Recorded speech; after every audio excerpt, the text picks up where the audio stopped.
Long ago, even before there was a last city, I was deep on patrol in the old forest when a local villager sought me out. They asked me to catch a thief. I told them the Iron Lords were no mercenaries, but I saw their pride as well as their poverty.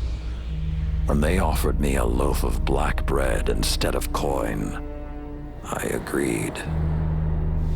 Just before sunrise, I caught my thief. A young girl, stealing what she could carry. Food when she could find it, coin when she couldn't, weapons to protect what she had taken. There was no fear in her eyes. She said the bandits in the forest ordered her to steal in exchange for protection. The penalty for theft in those times was death.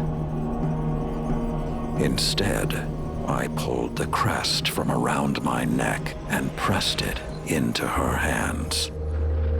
I told her the wolves would protect her. In a settlement rich with stolen supplies, I found the bandits and cut them down. 38 lives to spare one.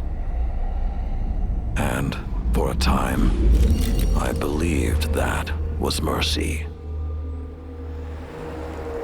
Many winters passed before I found myself back in that part of the old forest.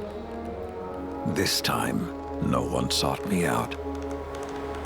So I sought them instead. Wind blew through rotted wood and rusted metal where the village once stood.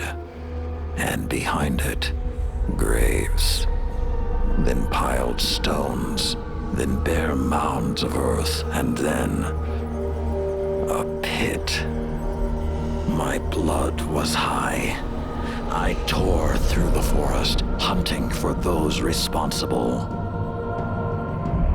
Finally, in a settlement rich with stolen supplies, I found her.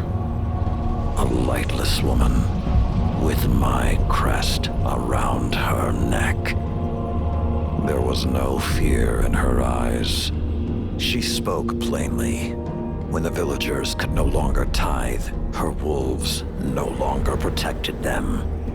She bled them dry, and when they had no more to give, she sent in her men, unleashed her wolves.